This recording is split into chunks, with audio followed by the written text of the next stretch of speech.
Jake, 32M, never imagined I'd be in this situation. My wife Sarah, 30F, and I moved to Boulder, Colorado last year for her new job at a tech startup. We were college sweethearts, meeting during our sophomore year at UCLA. After graduation, we both landed jobs in San Francisco and got married 2 years later. Life was good, but when Sarah got headhunted for a senior position in Boulder, we saw it as an opportunity for a fresh start. The move was exciting but challenging.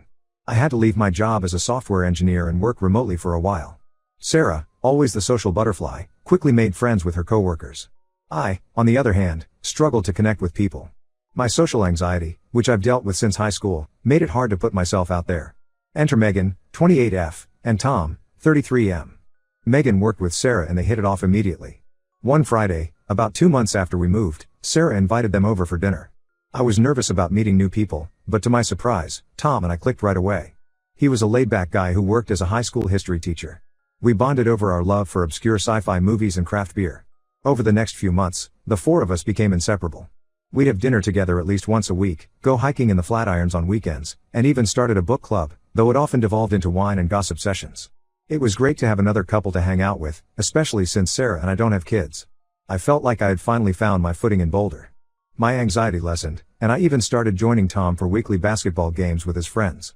Sarah was thriving at her new job, and our relationship felt stronger than ever. But about 3 months ago, things started to change. It was subtle at first. Sarah would ask me odd questions out of the blue, like if I had any business trips coming up or if I was thinking about changing jobs. At first, I didn't think much of it. Sarah had always been curious about my work, and I assumed she was just checking in. Then I started noticing how she and Megan would whisper together and abruptly stop when I entered the room. Once, I walked into the kitchen to grab a beer during one of our game nights, and I distinctly heard Megan say my name before they both went silent. The turning point came during a barbecue at Tom and Megan's place. I was manning the grill with Tom when I overheard Megan telling Sarah that she had seen me at Frasca, a fancy Italian restaurant in town, with a blonde woman. She said she couldn't approach me because she was with a client, but she was sure it was me. This confused the hell out of me. I hadn't been to Frasca in months, not since Sarah and I went there for our anniversary. And I certainly hadn't been there with any blonde woman. I wanted to confront them right then and there, but I held back, not wanting to cause a scene. That night, I couldn't sleep. The conversation replayed in my head over and over. Why would Megan say she saw me when she clearly didn't? And why didn't Sarah immediately dismiss it, knowing I had been working from home that day? The next morning, I decided to confront Sarah.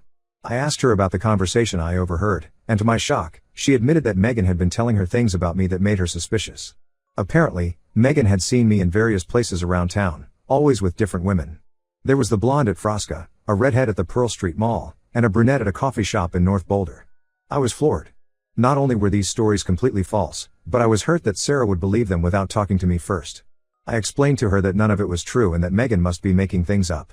It took some convincing, but Sarah eventually believed me. She apologized for doubting me, saying that the stories had seemed so detailed and convincing. But the damage was done. There was now a crack in the foundation of our relationship, and I couldn't shake off my anger towards Megan. Why would she spread such harmful lies? What did she have to gain from potentially ruining our marriage? I decided to do some digging on Megan. I talked to mutual friends and Sarah's coworkers, trying to find out more about her. Most people had nothing but nice things to say, which frustrated me even more. How could someone who seemed so nice be spreading such harmful lies? Then, about a week after the barbecue incident, I ran into Dr. Anderson, 45M, at a local coffee shop. I recognized him as Megan's gynecologist from a story she had once told about a funny misunderstanding at her annual checkup. We got to talking, and I casually mentioned Megan. Dr. Anderson asked me if she was doing better and if she had decided to go through with the procedure. I played along, pretending to know what he was talking about, and he revealed that Megan had scheduled an abortion but hadn't shown up for her appointment. This information hit me like a ton of bricks. Just a few weeks ago, during one of our game nights, Tom had mentioned that they were trying for a baby. He was so excited about the prospect of becoming a father, showing us the spare room they planned to turn into a nursery. I couldn't believe that Megan would keep this from him. I wrestled with what to do with this information for days. On one hand, I felt Tom had a right to know. He was my friend, and the thought of him being in the dark about something so important didn't sit right with me. On the other hand, it wasn't my place to reveal such personal information. But the more I thought about how Megan had nearly ruined my marriage with her lies, the angrier I got. The deciding factor came when Sarah mentioned that Megan had told her another story about seeing me, this time at a jewelry store with a mysterious woman. Sarah said she didn't believe it, but the fact that Megan was still spreading these lies pushed me over the edge. I decided to tell Tom. I invited him over for drinks one evening when Sarah was out with her book club. At first, we just chatted about work and the upcoming basketball season. But as the night wore on and we had a few beers, I finally gathered the courage to tell him everything, about Megan's lies about me and what Dr. Anderson had said. Tom was devastated. He couldn't believe Megan would keep something like this from him, especially when they had been trying for a baby. He left my place in a daze, and I felt a mix of relief and guilt. The next day, all hell broke loose. Megan showed up at our house, screaming and crying. She called me every name in the book and accused me of ruining her life. Sarah came home in the middle of this and was furious with me for getting involved. Now, Sarah isn't speaking to me. She says I went too far and that I had no right to reveal Megan's personal medical information. Tom and Megan are apparently separated, and Sarah blames me for breaking up their marriage. I don't think I did anything wrong. Megan was the one spreading lies about me and potentially ruining my marriage. All I did was tell the truth. But now I'm the bad guy? Am I really in the wrong here? Update 1. It's been 2 weeks since my last post, and the situation has only deteriorated. The tension in our house is palpable, with Sarah still barely speaking to me. I've tried to apologize multiple times, but she won't hear it. She keeps saying I don't understand the gravity of what I've done. Last weekend, after days of silence, Sarah finally sat down with me and explained why she's so upset. Apparently, there's more to Megan's story than I knew, and it goes back years before we even met them. Sarah told me that Megan had confided in her about her conflicted feelings about having children. This wasn't a recent development, it had been an ongoing issue in Megan and Tom's relationship for years. They had been high school sweethearts, and while Tom had always dreamed of having a big family, Megan had never been sure. According to Sarah, when Megan and Tom got married 6 years ago, they had agreed to wait a few years before starting a family. Megan wanted to focus on her career, and Tom was supportive at first. But as the years went by, Tom's desire for children grew stronger, while Megan's ambivalence turned into reluctance. Megan had confided in Sarah that she loved her job at the tech startup. She was on track for a big promotion and was excited about the direction her career was taking. The thought of putting all that on hold for motherhood terrified her. But Tom had started to pressure her more and more. He would point out their friends who were having babies, talk about how his parents were eager for grandchildren, and even started hinting that he might want to leave if Megan wasn't willing to start a family. Sarah says that Megan had finally agreed to try for a baby because she felt she had no choice. She was afraid of losing Tom, but she was also terrified of becoming a mother when she wasn't ready. When she found out she was pregnant, she panicked. She knew she wasn't ready and was scared of resenting the child or being a bad mother. That's why she had scheduled the abortion. She was planning to tell Tom everything, about her true feelings regarding motherhood, about the pregnancy, and about the abortion. She was just gathering the courage to do so, and had even made an appointment with a couples therapist to have the conversation in a safe environment. By revealing the information to Tom, I took away Megan's chance to be honest with her husband on her own terms. Sarah says that's why she's so upset with me, not just because I revealed private medical information, but because I interfered in a delicate situation that I didn't fully understand. I'm still processing all of this information. On one hand, I understand that Megan was in a difficult position. The pressure she was under from Tom must have been immense, and I can see why she might have made the decisions she did. But on the other hand, I still can't reconcile this with her behavior towards me. Why was she spreading lies about me? How does her difficult situation excuse potentially ruining my marriage? I tried to explain this to Sarah, but she's not having it. She says that Megan's lies, while wrong, were a misguided attempt to distract Sarah from noticing how troubled Megan was. Apparently, Megan had been acting strange at work, often looking upset or distracted, and she was afraid Sarah would figure out what was going on. So she created this drama about me as a smokescreen. Sarah keeps saying that Megan's lies, while hurtful, were ultimately harmless compared to the damage I've done. She says I've destroyed a marriage over some petty revenge, and that I should have talked to her or confronted Megan directly instead of going nuclear. To make matters worse, I found out that Tom has moved out of his and Megan's house. He's staying with his brother and is apparently considering divorce. Megan has taken a leave of absence from work and, according to Sarah, is barely functioning. She's not eating, not sleeping, and is consumed with guilt and grief. I'm starting to feel the weight of my actions, but I'm also frustrated. Why am I being painted as the villain when Megan was the one who started all of this? I've tried to reach out to Tom, hoping to explain my side of things, but he's not responding to my calls or texts. Sarah and I are sleeping in separate rooms now. She says she needs time to process everything and decide if she can move past this. I'm scared that my marriage might be the next casualty in this mess. I don't know what to do. Should I try to make amends with Megan? Should I give Sarah space? I feel like I'm losing everything over something that wasn't even my fault to begin with. The irony of the situation isn't lost on me. In trying to protect my marriage from Megan's lies, I might have inadvertently ruined it myself. Update 2. It's been a month since my last update, and things have taken an unexpected turn. Sarah and I are in marriage counseling now. It was her idea, and while I was initially resistant, I agreed because I want to save our marriage.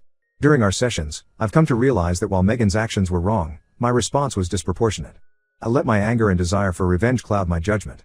The counselor helped me see that I could have handled the situation differently, perhaps by confronting Megan directly or discussing it further with Sarah before taking such drastic action. Our counselor, Dr. Martinez, has been instrumental in helping us navigate this situation. She's encouraged us to communicate more openly and to try to understand each other's perspectives. It's been challenging, but also enlightening. Sarah has admitted that she should have trusted me more and not let Megan's lies affect our relationship. We've had long conversations about trust and communication, and we're slowly rebuilding what was broken. As for Megan and Tom, they're also in counseling. Tom reached out to me last week, which was unexpected. He was angry at first, understandably so. But he said that after some reflection and counseling sessions, he realized that Megan's lies about me were a symptom of larger issues in their relationship. Tom confessed that he had been putting a lot of pressure on Megan to have children, even though she had expressed doubts.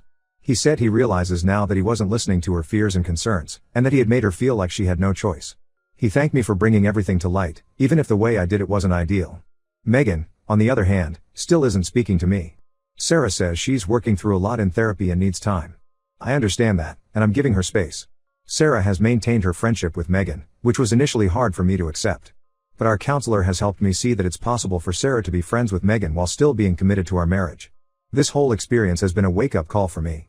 I've realized how easily relationships can be damaged by miscommunication and rash actions. Sarah and I are working on being more open with each other and not letting outside influences affect our marriage. Dr. Martinez has also helped me confront some of my own issues. My social anxiety, which I thought I had under control, clearly played a role in how I handled this situation. I'm now seeing a therapist individually to work on these issues. I'm not sure what the future holds, but I'm committed to learning from this experience and being a better partner and friend. Sarah and I have a long way to go, but I'm hopeful that we can come out of this stronger. Update 3, it's been 6 months since this whole ordeal began, and I wanted to provide a final update. A lot has changed, and I've done a lot of reflecting. Sarah and I are in a much better place now. Our marriage counseling sessions with Dr. Martinez have been incredibly helpful. We've learned to communicate better and to trust each other more. We've also set clearer boundaries with friends and agreed to always discuss any concerns directly with each other before letting them affect our relationship. One of the biggest lessons I've learned is the importance of empathy. I've realized that it's easy to judge others' actions without understanding the full context of their situation.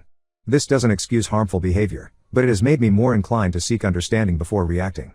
As for Megan and Tom, they've decided to divorce. It turns out their issues ran much deeper than just the pregnancy and abortion. They realized they wanted fundamentally different things in life and decided it was best to part ways. It's sad, but they both seem to be doing better individually. Megan and I finally had a conversation last month. Sarah arranged it, feeling it was necessary for all of us to move forward. It was tense and emotional, but necessary. We both apologized for our actions. She explained that her lies about me stemmed from her own insecurities and unhappiness in her marriage. It doesn't excuse what she did, but it helped me understand. I apologized for the way I handled the situation and for revealing her personal information. While Megan and I will never be close friends again, we've reached a place of civil coexistence. Sarah still maintains a friendship with her, which I've come to accept. It's not always easy, but I trust Sarah, and I understand that Megan's friendship is important to her. This experience has taught me a lot about the complexities of relationships, the importance of direct communication, and the dangers of acting out of anger or revenge. I'm not proud of how I handled things, but I'm grateful for the lessons learned. Sarah and I are focused on strengthening our relationship and looking forward to the future. We're even talking about starting a family of our own now, a conversation that this whole experience has made us approach with more honesty and openness. To everyone who offered advice and support throughout this journey, thank you. Your perspectives helped me see things more clearly and contributed to the positive changes in my life.